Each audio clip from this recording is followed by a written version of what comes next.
Assalamualaikum.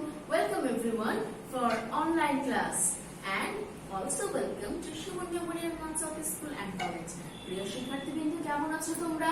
আশা করি অনেক অনেক অনেক ভালো আছো। আবারও আমি মুহমিনা আফরোজা চলে এসেছি তোমাদের সাথে নতুন একটা ক্লাস নিয়ে। কি ক্লাস বলো তো? অবশ্যই তোমরা তো জানোই আমি প্রথম শ্রেণীর ইংরেজি বিষয়ে ক্লাস নেই।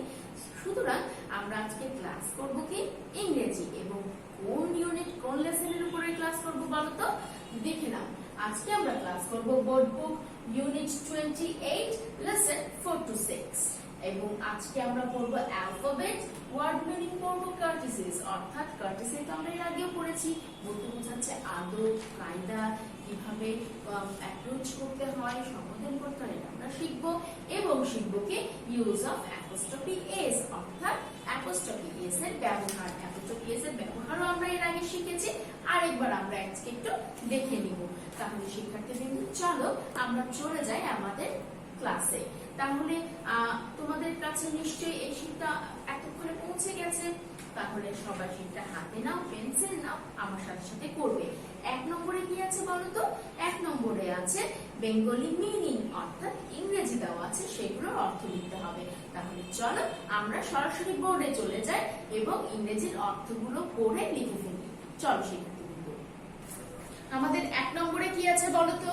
আমাদের 1 নম্বরে আমরা কি পড়লাম? আমরা পড়লাম যে বেঙ্গলি মিনিং। আসো আমরা অর্থ লিখে ফেলি। তাহলে এক্স-রে, এক্স-রে অর্থ কি?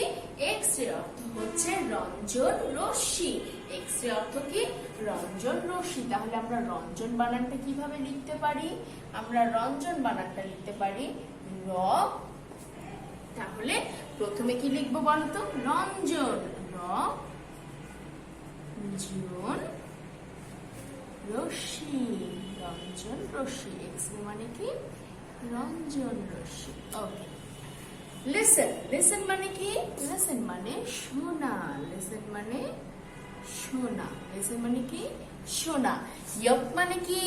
ইয়ক মানে হচ্ছে জোয়াল, ইয়ক মানে জোয়াল, ইয়ক মানে জোয়াল। আর থ্যাঙ্ক মানে কি? থ্যাঙ্ক মানে হচ্ছে ধন্যবাদ। থ্যাঙ্ক মানে কি? থ্যাঙ্ক মানে হচ্ছে ধন্যবাদ। তাহলে এক্স-রে মানে কি? এক্স-রে মানে আমরা কি জানলাম? রঞ্জন রশ্মি। লিসেন মানে শোনা, ইয়ক মানে জোয়াল, থ্যাঙ্ক মানে ধন্যবাদ।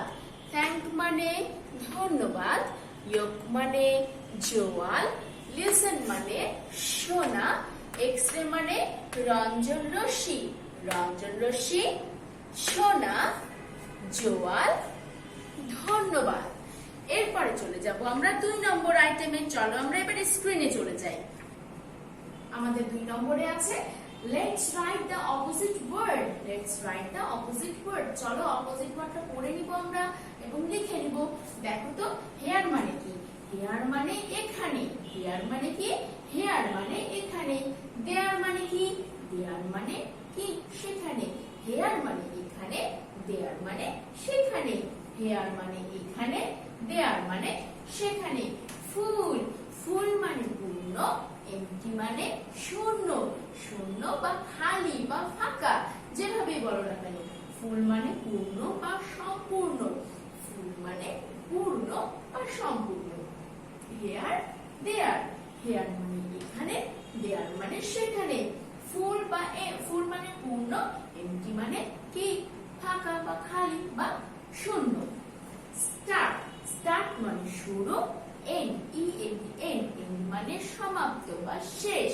স্টার্ট মানে শুরু করা, আরম্ভ করা, এন্ড মানে শেষ করা।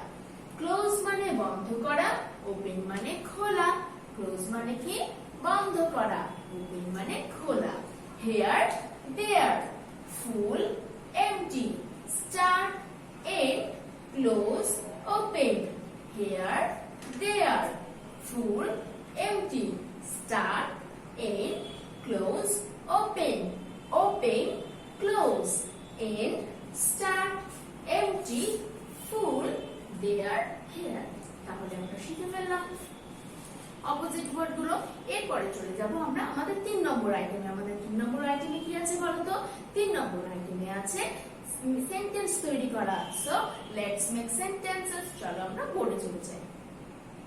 আমাদের প্রথম ওয়ার্ডটা কি দেখো তো, যে ওয়ার্ডটা দিয়ে আমরা সেন্টেন্স তৈরি করব, প্রথম ওয়ার্ডটা হচ্ছে অ্যালফাবেট। তাহলে আমরা যদি লিখি এখানে read the alphabet, read the alphabet, AL PHA alpha BET page, alphabet, read the alphabet। আমরা যদি এখানে লিখি write the alphabet, sing the alphabet song, যেটা ইচ্ছা আমরা সেটা লিখতে পারি। তবে খেয়াল রাখবে শিক্ষার্থীবৃন্দ, আমাদের ভার্বটা যেন ঠিক হয়। নো, নো মানে কি? জানা। I want to know, আমি জানতে চাই। I want to know, অথবা আমরা এইটাও দিতে পারি আমাদের বইয়ের line, now I know my, now I know my ABC, now I know my ABC। count, count মানে গণনা করা। তাহলে আমরা লিখতে পারি count the numbers, count the numbers। কি লিখতে পারি? count the numbers। read the alphabet, now I know my ABC, count the numbers। আমরা আমাদের পছন্দ মতো শব্দ তৈরি করতে পারি, সেটা যেন অর্থের দিক থেকে ঠিক হয় এবং ভার্বের দিকে ঠিক হয়, এই বিষয়টা লক্ষ্য রেখে। এরপরে চলে যাব আমরা আমাদের 4 নম্বর আইটেমে। আমাদের 4 নম্বর আইটেমে কি আছে শিক্ষার্থীবৃন্দ লক্ষ্য করো। আমাদের 4 নম্বর আইটেমে আছে let's arrange the letters to make word, অর্থাৎ এলোমেলো করে সব বর্ণগুলো দেওয়া আছে। এই এলোমেলো বর্ণগুলোকে সাজিয়ে আমরা একটা সঠিক বর্ণের রূপ দিব। যেমন এইখানে দেখো BLLARMU, BLLARMU। তাহলে আমরা এটা কি লিখবো? Umbrella, UMBRELLA,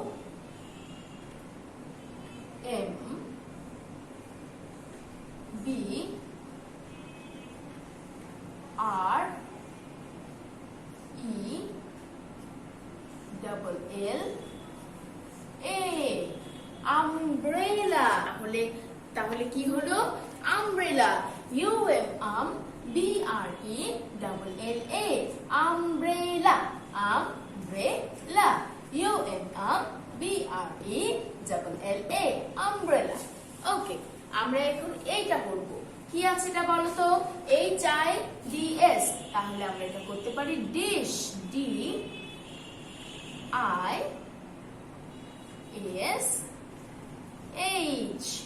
dish. ডিশ মানে থালা, ঠিক আছে? DISH, dish. এরপরে চলে যাব আমরা এইটাতে। কি আছে? KTTLEE, তাহলে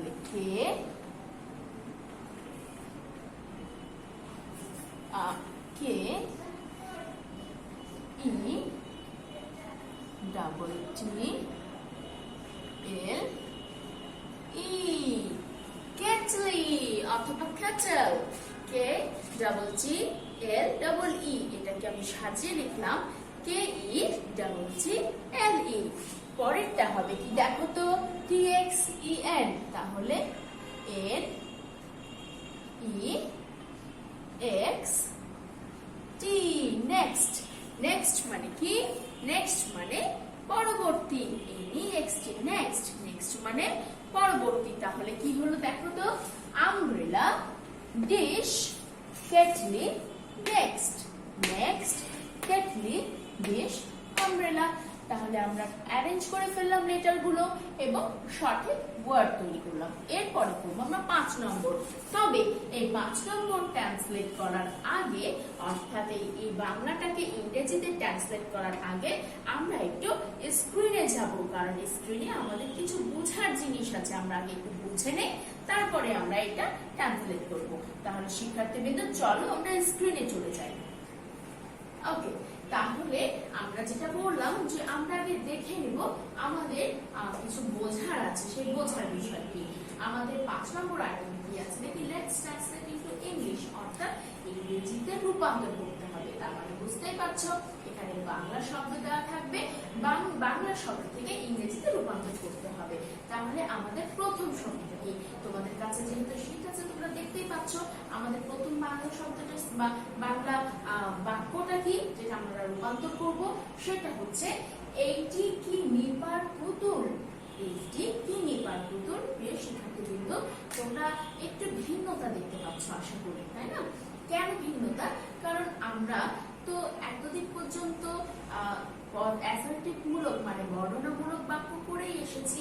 আমরা একটু শিখবো এখন নটের ব্যবহার এবং প্রশ্নবোধক বাক্য কিভাবে করতে হয় সেটার ব্যবহার। সুতরাং আমরা এভাবে করব, এইটি কি নিপার পুতুল। আমরা দেখবো যে কিভাবে কি নিপার পুতুল অর্থাৎ প্রশ্নবোধক বাক্য রূপান্তর করতে হয়। ওকে, আমি আগে উত্তরটা দিয়ে দিই। This is Nipa's doll. এখানে দেখো শিক্ষার্থীবৃন্দ, this is Nipa's doll. এইটা কি আমার ট্রান্সলেশন, অর্থাৎ আমি যে বাংলাটা দিলাম এটা কি আমার সেইটা? না, এটা কিন্তু আমার এই বাক্যের ট্রান্সলেশন নয়, কারণ এইখানে দেখো একটা প্রশ্নবোধক চিহ্ন আছে, কিন্তু আমার এখানে কোনো প্রশ্নবোধক চিহ্ন নেই। সুতরাং এটা কিন্তু আমার বাক্য নয়। Is this Nipa's doll দিয়ে প্রশ্নবোধক বাক্য, এইটা আমার ট্রান্সলেশন, কিন্তু আমি দুইটাই দিয়েছি। কেন দিয়েছি? এটার কারণ হচ্ছে তোমাদের বোঝার সুবিধার্থে, যাতে তোমরা ঠিক মতো বুঝতে পারো। আমি তোমাদেরকে দেখাই। আমি গতদিন বলেছিলাম, তোমরা খেয়াল করবে যে প্রশ্নবোধক বাক্য যদি করতে হয় তাহলে ভার্বটাকে আমার আগে নিয়ে যেতে হয়।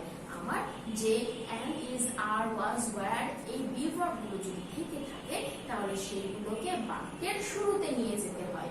ঠিক তেমন আমাদেরকে শুরুতে নিয়ে যেতে হবে। দেখো, this is Nipa's doll, এইটার মানে হচ্ছে আমরা যদি এখানে কিটা বাদ দিয়ে দিই তাহলে এইটি নিপার পুতুল। this is Nipa's doll, এইটি নিপার পুতুল। this is Nipa's doll। কিন্তু যদি বলি, এই দেখো, এই জন্য ভার্বটা এখানে প্রশ্নবোধক নাই, ভার্বটা কিন্তু আমার সাবজেক্টের পরেই আছে। কিন্তু এইটি কি নিপার পুতুল, এইখানে দেখো এই যে ইস এর জায়গায় কিন্তু কি চলে এসেছে, ইসটা চলে এসেছে, অর্থাৎ এইখানে যে ইসটা ছিল দিস এর পরে সেই ইসটা চলে এসেছে দিস এর সামনে। ঠিক তেমনি ইসটা কি এখানে ছিল, এখান থেকে কোথায় চলে এসেছে, দিস এর সামনে, আর দিসটা শুরুতে ছিল সেটা চলে গেছে ইস এর পাশে। তো ইজ দিস নিপাস ডল এবং দিয়েছি আমি একটা প্রশ্নবোধক বাক্য। তো তোমাদের এই পার্থক্যটা দেখানোর জন্য, এই পার্থক্যটা বোঝানোর জন্য আমি দুইটা বাক্য দিয়েছি, কিন্তু তোমরা কিন্তু কখনোই এই বাক্যটা লিখবে না। এই বাক্যটা লিখে আবার তোমরা অর দিয়ে এই সেন্টেন্সটা লিখবে তা কিন্তু নয়। এটা দিয়েছি তোমাদের বোঝানোর এবং বোঝার সুবিধার্থে। তো আমার কিন্তু এই বাক্যটা ইনকারেক্ট। আমাকে কি লিখতে হবে, is this Nipa's doll। আমার তাহলে অ্যানসারটা কি হবে, এইটি কি নিপার পুতুল, is this Nipa's doll। তিনি সীমার মা, তিনি সীমার মা। আমি কি করছি, ট্রান্সলেট করছি। মা, মা শব্দটা কি মেয়েদের ক্ষেত্রে যায়। তোমরা জানো ছেলেদের ক্ষেত্রে হলে আমরা হি ব্যবহার করি, আর মেয়েদের ক্ষেত্রে হলে আমরা সে ব্যবহার করি। তাহলে এখানে দেখো মা, তাহলে মাটা তো অবশ্যই মেয়েদের মধ্যেই পড়ছে। তাহলে আমি এখানে হি ব্যবহার করব না সি ব্যবহার করব বলতো? আমি এখানে সি ব্যবহার করব। তিনি মানে তিনিটাকে সম্বোধন করার জন্য আমি ব্যবহার করব সি। তাহলে তিনি সীমার মা। তাহলে কি হবে, she is Shima's mother। তিনি সীমার মা। এখন আমরা কি শিখলাম, আজকে কি শিখবো বলেছিলাম শুরুতেই? আমরা বলেছিলাম আমরা শিখবো অ্যাপোস্ট্রফি এস এর ব্যবহার। অর্থাৎ যখন বাংলাতে এই যে র অধিকার বোঝায়, কার মা, সীমার মা। এই যে সীমার পরে একটা র আছে, এই রটা থাকার মানেই হচ্ছে অধিকার বোঝানো। যখন অধিকার বোঝায় তখন অ্যাপোস্ট্রফি এস এর ব্যবহার হয় ইংরেজিতে। সুতরাং এখানে সীমার ব্যবহারটা সে মানে শিখব। So she is Seema's mother. খেয়াল করে দেখো, যেহেতু সীমা একটা মানুষের নাম, সেই নামটা আমরা কি করব, অবশ্যই বড় হাতে করব, ক্যাপিটাল করব। সীমা, আর এই র এর জন্য অধিকার বোঝানোর জন্য অ্যাপোস্ট্রফি এস ব্যবহার করব। সীমাস মাদার, মায়ের জন্য মাদার, তাহলে তিনি সীমার মা, শি ইজ সীমাস মাদার। পরেরটাতে আসবো, এইটি রাজুর বই না, এইটি রাজুর বই না। এখানে একটা শব্দ আছে, সেই শব্দটা কি বলতো? এই শব্দটা হচ্ছে না। তাহলে কি হবে? যদি বলি এই নাটা আমরা বাদ দিয়ে বলি যে এটি রাজুর বই, তাহলে কি হবে? যে বা ওইটি রাজুর বই, that is Raju's book, that is Raju's book, ওইটি রাজুর বই। কারণ ওইটির ইংরেজি কি? ওইটির ইংরেজি হচ্ছে দ্যাট, ঠিক আছে? আর ভার্ব হিসেবে বসবে কি? Is, that is. রাজুর জন্য বসবে কি বলতো? রাজু, তারপরে একটা অ্যাপোস্ট্রফি এস, যেহেতু অধিকার বোঝাচ্ছে রাজুর, সো দ্যাট ইজ রাজুস বুক। কিন্তু এখানে আরেকটি শব্দ আছে, দেখো, সেটি হচ্ছে না। আমরা তাহলে কি করব? দ্যাট ইজ কি বসাবো? না এর ইংরেজি হচ্ছে not, that is not a, that is not Raju's book. তাহলে আমরা কি বসাবো? Not, that is not Raju's book, ওইটি রাজুর বই না। খেয়াল করো শিক্ষার্থীবৃন্দ, এই নটের জায়গায় আমি কিন্তু সবুজ দিয়ে দিয়েছি। এটা যেহেতু তোমাদের জন্য নতুন, তোমরা যেন একটু ভালো করে বুঝতে পারো, এই জন্য তোমাদের দৃষ্টি আকর্ষণের জন্য নট এভাবে সবুজ কালারটা দিয়েছি। এইগুলি রবির কলম, এইগুলো রবির কলম। তাহলে এইগুলোর ইংরেজি কি আগে আমরা দেখি? এইগুলোর ইংরেজি হচ্ছে দিস, আর ওইগুলোর ইংরেজি, ওইগুলোর ইংরেজি হচ্ছে দোজ। তাহলে ওইগুলো রবির কলম। রবির কেন? রবির এই জন্য যে অধিকার বোঝাচ্ছে। কার কলম? রবির কলম। তাহলে ইংরেজিতে যদি আমরা বলি তাহলে কিসের ব্যবহার করব? আমরা অ্যাপোস্ট্রফি এস এর ব্যবহার করব। তাহলে রবিস পেন, কি করব? রবিস পেন। তাহলে আমাদের ট্রান্সলেশনটা কি হবে? This are Robi's pen. এইগুলো আর ওইগুলো, গুলো শব্দটার কারণে বোঝাই যাচ্ছে তার অনেকগুলো পেন, একটি কিন্তু নয়। এই জন্য কিন্তু আমরা এখানে কি ব্যবহার করেছি? আর ব্যবহার করেছি। এই বিষয়টা অবশ্যই লক্ষ্য রাখবে। So this are Robi's pen. কিন্তু আমরা একদম আমাদের শেষ প্রান্তে আসার আগে আমাদের কিন্তু একটা কাজ বাকি রয়ে গেছে। সেটা কি? আমরা কিন্তু এখন মুখে মুখে পড়লাম, কিন্তু তার আগে আমরা কি করব? এটা একবার লিখে নিব। তাহলে চলো আমরা বোর্ডে চলে যাই, একটাবার লিখে নিই। তাহলে আমরা কি শিখলাম? এইটি কি? নিপার পুতুল। তাহলে কি এর জন্য কি? কি বসাবো আমরা এখানে? Is, is this, is this নিপাস জল, এবং একটা প্রশ্নবোধক চিহ্ন। is this নিপাস জল? একটি কি নিপার পুতুল? বি নম্বর, তিনি সীমার মা। she is Shima's mother. তিনি সীমার মা। she is Shima's mother. শিক্ষার্থী কিন্তু আমি কিন্তু দেখো তোমাদের বোঝার জন্য এটা একটু বড় করে লিখছি, কারণ নামের প্রথম অক্ষরটা কিন্তু ক্যাপিটাল হবে। সি নম্বরে আসি এবার, ওইটি রাজুর বই না। ওইটি, ওইটির ইংরেজি কি? That is not Raju's, that is not Raju's book. ওইটি রাজুর বই না। তাহলে কি দেখলাম? ওইটি রাজুর বই না, that is not Raju's book, ওইটি রাজুর বই না। ডি নম্বরে আসি এবার, এইগুলো রবির কলম। এইগুলো রবির কলম। তাহলে এইগুলো ইংরেজি কি? This, this are Robi's pen, this are Robi's pen. তাহলে শিক্ষার্থীরা তোমরা বুঝতেই পেরেছো আমরা কিভাবে ট্রান্সলেশনটা করব, কিভাবে ইংরেজি থেকে বাংলা এবং বাংলা থেকে ইংরেজি করব।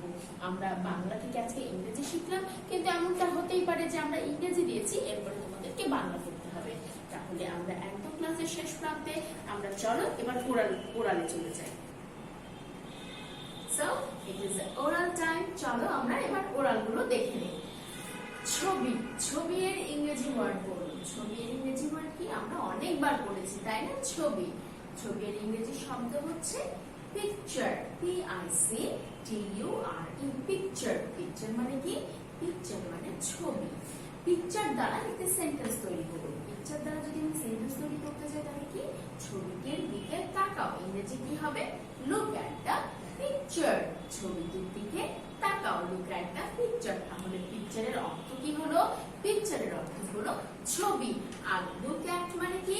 লুক অ্যাট মানে হচ্ছে তাকানো। লুক অ্যাট দ্য পিকচার, ছবিটির দিকে তাকাও। প্রিভিয়াস, প্রিভিয়াস এর অপোজিট ওয়ার্ড বলুন। প্রিভিয়াস মানে কি বলতো? আমরা কিন্তু গত ক্লাসে নেক্সট আর প্রিভিয়াস অর্থটা কিন্তু বুঝেছি। বলতো কি? প্রিভিয়াস অর্থ হচ্ছে আগের বা পূর্ববর্তী, আর নেক্সট অর্থ কি? নেক্সট অর্থ মানে হচ্ছে পরবর্তী। তাহলে প্রিভিয়াস এর অর্থ কি জানলাম? আগে বা পূর্ববর্তী। তাহলে পূর্ববর্তীর অপোজিট কি হবে? অবশ্যই পরবর্তী, অর্থাৎ যদি খুব সোজা ভাবে বলি আগে পরে, তাই না? প্রিভিয়াস মানে আগে, তাহলে আগের অপোজিট কি হয়ে যাবে? পরে। এবং পরের ইংরেজি কি? নেক্সট। প্রিভিয়াস মানে আগে বা পূর্বে, নেক্সট মানে পরে। ওকে, এরপরে আসবো আমরা 4 নম্বরে। ওইগুলি আমার পেন্সিল, ওইগুলি আমার পেন্সিল। এটা আমাকে ট্রান্সলেশন করতে হবে তাই না? তাহলে ওইগুলির ইংরেজি কি হবে? এইগুলির শব্দ আমরা জেনেছি দেজ, আর ওইগুলি মানে হচ্ছে দোজ। দোজ কি হবে? Those are my pencil, those are my pencil. Last 3 সিজনের নাম বলুন। লাস্ট 3 সিজনের নাম কি বলতো? লাস্ট 3 সিজনের নাম বলার আগে আমরা আগে 6টা সিজনের নাম বলবো। সেটা বলে ফেলি আগে, আমরা একটু রিভিশন করে নিই। সেটা কি? Summer, rainy season, autumn, late autumn, winter, spring. কি কি? Summer, rainy season, autumn, late autumn, winter, spring. তাহলে যদি শেষ 3 ঋতুর নাম বলতে বলা হয় তাহলে কি হবে? শেষ 3 ঋতুর নাম হচ্ছে লেট অটাম, উইন্টার, স্প্রিং। তাহলে আমরা শেষ 3 ঋতুর নামটা একটু পড়ে নেই। শেষ 3 ঋতুর নাম হচ্ছে late autumn, winter, spring. Late autumn, winter, spring. তাহলে শিক্ষার্থীবৃন্দ আমরা আজকে শিখে ফেললাম অনেক কিছু। আজকে আমরা অর্থ শিখলাম, ট্রান্সলেশন শিখলাম, সব অ্যারেঞ্জ দ্য লেটার শিখলাম, মেক সেন্টেন্স শিখলাম এবং ওরালটা পড়ে নিলাম। তাহলে শিক্ষার্থীবৃন্দ আশা করি তোমাদের ক্লাসটা ভালো লেগেছে এবং আমার সাথে সাথে তোমরাও পড়ে মুখস্থ করে ফেলেছো। নেক্সট ডে আমাদের কি ক্লাস হবে বলো তো? নেক্সট ডে আমাদের ফিডব্যাক হবে। কিসের উপরে? 24, unit 24, lesson 4 to 6, alphabet, word meaning, curtices and use of apostrophes। অর্থাৎ আজকে যেটার উপরে ক্লাস করলাম কালকে সেটার উপরে ফিডব্যাক দেব আমরা। তাহলে তোমরা ভালো করে পড়াশোনা করো এবং কালকে সুন্দর এক করে কি করবে? ফিডব্যাক দিবে এবং ফিডব্যাক দেওয়ার পরে আম্মুকে দেখাবে যে তোমার কোনো ভুল হয়েছে কিনা। আশা করি তোমার আম্মু কোনো ভুল পাবে না। তাহলে আজকে এই পর্যন্তই। বাট যাওয়ার আগে যে বিষয়টা না বললেই নয়, আমরা এই ক্রিটিক্যাল টাইমে নিজেদেরকে যথাসম্ভব সুস্থ রাখার চেষ্টা করব। কারণ যখন আমি সুস্থ থাকব তখন আমার চারপাশটাও সুস্থ থাকবে, পরিস্থিতি, পরিবেশ সবকিছুই সুস্থ থাকবে এবং আমি কি করব? এই এই সংকটকালীন সময়টা মোকাবেলা করতে পারবো। এবং সুস্থ থাকার জন্য যে সব বিষয় আমাদেরকে করতে হবে সেটা কি বলতো? অবশ্যই পরিষ্কার পরিচ্ছন্ন থাকবো, হাত ধুবো সঠিক নিয়মে, সঠিক পর্যায়ে, অর্থাৎ যে নিয়মগুলি রয়েছে খাবার আগে, খাবার পরে। এবং এখন শুধু খাবার আগে পরে বললেই নয়, এখন আমাদেরকে কিছুক্ষণ পর পরে হাতটা দিয়ে পরিষ্কার করে নিতে হবে। অযথা নাকে মুখে চোখে হাত দিব না।